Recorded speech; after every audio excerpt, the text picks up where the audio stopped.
ప్రకారంగా జర్నలిస్టులు విజయవంతమైన సేవలు అందించాలంటే మానసిక పని ఒత్తిడిని అధిగమించడంపై ప్రధానంగా దృష్టి సారించాలని డిబిఆర్ అండ్ ఎస్కే ఆసుపత్రి మెడికల్ డైరెక్టర్ డాక్టర్ మధుకృష్ణారెడ్డి అన్నారు. తిరుపతి ప్రెస్ క్లబ్లో ఆదివారం డిబిఆర్ అండ్ ఎస్కే ఆసుపత్రి ఆధ్వర్యంలో జర్నలిస్టులు వారి కుటుంబ సభ్యుల కోసం మెగా మెడికల్ క్యాంపును నిర్వహించారు. ఈ సందర్భంగా ఆయన మాట్లాడుతూ జర్నలిస్టులకు చేపట్టిన కొన్ని ప్రాథమిక వైద్య పరీక్షల్లో అనారోగ్య సమస్యలను గుర్తించామని తెలిపారు. అలాంటి వారికి తమ ఆసుపత్రిలో ఉచితంగా మెరుగైన వైద్య పరీక్షలు నిర్వహిస్తున్నామని తెలిపారు. 40 ఏళ్లు పైబడిన మహిళలు, 60 ఏళ్లు పైబడిన పురుషులకు పూర్తి స్థాయిలో క్యాన్సర్ నిర్ధారణ పరీక్షలను చేసేందుకు సిద్ధంగా ఉన్నామని తెలిపారు. ప్రెస్ క్లబ్ సెక్రటరీ బాలచంద్ర మాట్లాడుతూ జర్నలిస్టుల ఆరోగ్య సంరక్షణలో భాగంగా 2 ఏళ్ల పాటు ఉచిత వైద్య శిబిరాలను నిర్వహించామని అన్నారు. ప్రెస్ క్లబ్ కమిటీ ఆధ్వర్యంలో సభ్యుల సంక్షేమం, ప్రెస్ క్లబ్ అభివృద్ధి కోసం ఎంతగానో కృషి చేశామని తెలిపారు.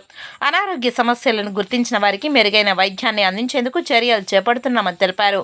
ఈ కార్యక్రమంలో DBR hospital general medicine doctor Tulasiraman, medical oncology doctor Venkatesh, neuro surgeon doctor Yugandhar, cardiologist doctor Praveen, దంత వైద్య నిపుణులు డాక్టర్ స్వప్న, పలు విభాగాల వైద్య నిపుణులు, వైద్య సిబ్బంది, press club treasurer Srikanth, senior జర్నలిస్టులు తదితరులు పాల్గొన్నారు.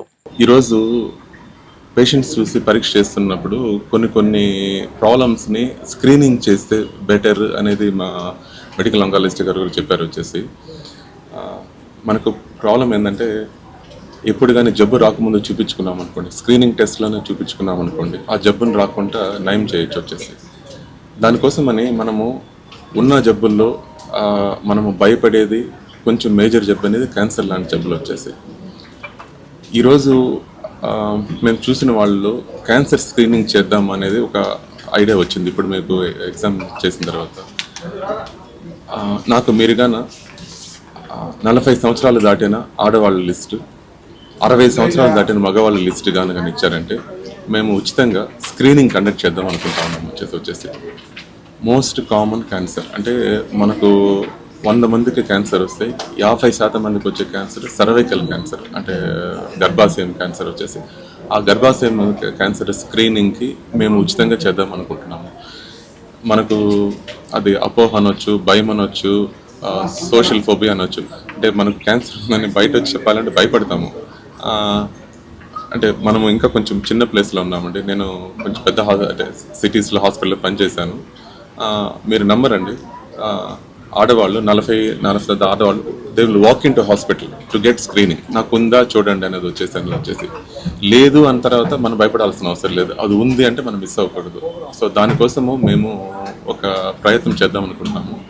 సో నాకు బాలు గారిని అడుగుతాను నేను ఒకసారి నాకు ఒక లిస్ట్ కానీ ఇచ్చారు అంటే ఆ లిస్ట్ని పెట్టుకొని మేము స్క్రీనింగ్ చేస్తాం. 60 సంవత్సరాలు దాటిన మగవాళ్ళు, 40 సంవత్సరాలు దాటిన ఆడవాళ్ళు స్క్రీనింగ్ చేస్తాం.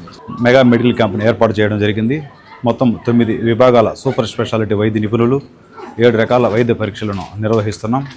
ఈ మెడికల్ క్యాంపులో జర్నలిస్టులు, వారి కుటుంబ సభ్యులు మెడికల్ క్యాంపును ఉపయోగించుకున్నందుకు ధన్యవాదాలు. అడిగిన వెంటనే మాకు ఎప్పుడు సహాయ సహకారాలు అందిస్తున్న డిబిఆర్ అధినేత డాక్టర్ మధుకృష్ణారెడ్డి సార్కి కృతజ్ఞతలు.